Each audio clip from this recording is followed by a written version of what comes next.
Recimo moje izkušnje, ko smo naredili tudi rodovno knjigo žensk, ki je v bistvu družinska spominska knjiga, ker se zapisujejo vse te stvari. Ljudje niso bili neki navdušeni zdaj nad tem, niso imeli neke motivacije.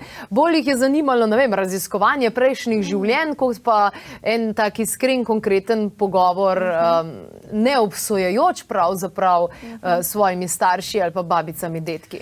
Ja, tudi imeti en tak iskren pogovor v družini je lahko včasih izjemno boleče.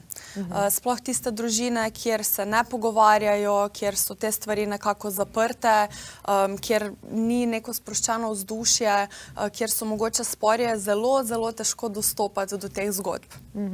Ampak verjetno je na nas, da pravzaprav zares prisluhnemo, ne? Ker jaz vem, da včasih, ko sem bila še mlajša, da mi je mogoče kdo kaj povedal, ampak so začutili, da me ni zares takrat zanimalo, ne? Ja, v tistih nekih najstniških letih nas to ne zanima.